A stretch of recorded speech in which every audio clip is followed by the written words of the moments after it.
Okay, simple video for chapter 1. Chapter 1 starts out with the history of the language of Greek. Just get a general feel for it. The most important aspect that you have to pick up here is that not every aspect of Greek in the New Testament is exactly alike. So we often call New Testament Greek Koine Greek, but there's variation within that. Some of the writing is more like the classical Greek. You see that here's number 2 as the Greek of the 8th through the 4th century. And then other parts are more Hellenistic. And even there you have some carryover from what we call the Ionic Greek age. And so you will see that later on as parts that have some carryover value, kind of like in English where you have these and thous kind of hanging on. The same phenomenon is true for Greek. Okay, so then when we go on, remember we started the Greek alphabet. It's quite different, so make sure that you memorize that. Go back and look at songs and whatever it takes. Greek marks are significant. They were added later, but the text that you are translating from has Greek marks. So you need to know that. Greek is accented, so you need to know the accents, and it has various marks and breathing marks. Greek punctuation added later. It's similar in essence to English, except that it looks different. So what we have is the acute and the grave and the circumflex, and those go to pronunciation. And then rough and smooth breathing. And so you have to give a little bit of a h sound with the rough breathing. And then phenomena like diaeresis, coronis, the question mark, the semicolon, and the colon. Review that so that something won't take you by surprise. Coronis will affect, for example, translation when you have memorized a certain vocabulary word, but suddenly it's missing a letter. Well, that's simply because something runs over into a word that starts with a vowel or something. Okay? Then looking at vowels, remember that we have short and long vowels. And at this point in chapter 1, that's rather boring, but later on you realize that some of those vowel sounds and values will start playing a role in the inflections and why certain things will change. We were introduced to diphthongs, the combination of vowels. Some sounds are new to us, and this will help you realize why certain sounds will go together. And later on, this will help you know why certain sounds are extended, become longer sounds, and why certain sounds combine, and that will affect what they look like. So this is important. Vowel quantity is important. The idea that certain vowels are short and certain are long, and some can play a diverse role. The iota subscript is a carryover. A long time ago, those were regular iotas, and eventually they came to hang underneath other letters, like the eta and the omega. Nevertheless, those will help you when you get to the noun system to help you recognize the dative case. So very important to know what they are. Consonants, we have a lot of double consonants in Greek, and so at some point this will affect how words split off, how it takes endings, and so on and so forth.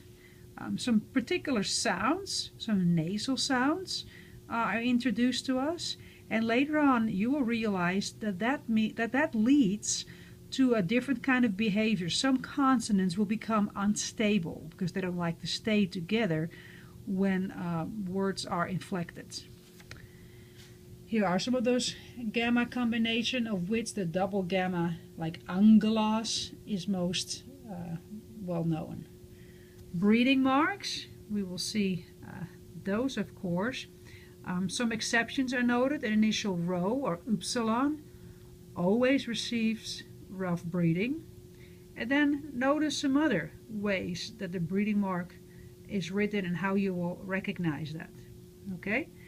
Now, then there were some different ways for you to interact with the consonants and the vowels in ways that it simply just puts it in groups. Okay? All of this had to do with pronunciation, but it will help you. So we had sibilants, okay? Those with the S sounds, sigma, zeta, xi, and the psi. Now later on, when you go through your verb system and when you get different endings, like the third declension ending, you will realize really how volatile, how explosive the sigmas can be. You also will see that with a square of stops. Liquids are of course consonants, the lambda, mu, nu, and the rho, and those also are kind of volatile. Sometimes they're stubborn, they like to stay put in a place and defy all rules, or they simply drop out, like a nu, they like to drop out. And so you will have to know which ones they are, because when Stevens wants to explain something or wants to explain an exception to a rule, he will not list the letters, but he will simply say liquids.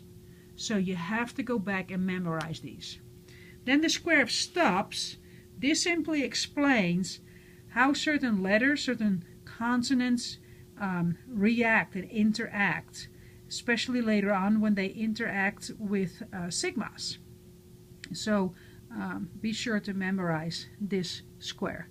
Then we did some syllables and some syllable divisions. Remember, the number of syllables is equal to the number of vowels and or diphthongs.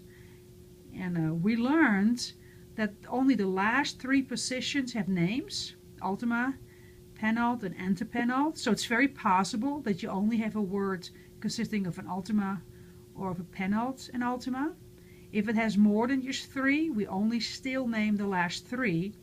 And now the accenting, the marking, takes place according to what you see here, such that the acute can stand over all three, the circumflex over the last two, and the grave over the last one. Now, that's not the only rules you have. There are some other exceptions to it, such that some will only stand over a long vowel, and so on and so forth.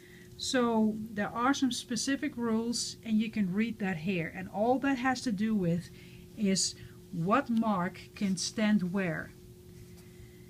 Accent positions in general, nouns tend to want to persist. So they like to stay close to the ultima, and verbs recede. So they try to travel away from the ultima. Okay, so the exercises consisted of you practicing the alphabet, writing that out, so you can tell that that's deemed very important. Then we transliterated and learned these letters, and we identified all the different punctuation marks, the syllables. We learned to divide liquids and sibilants and items like that, and then pick up on the vocab.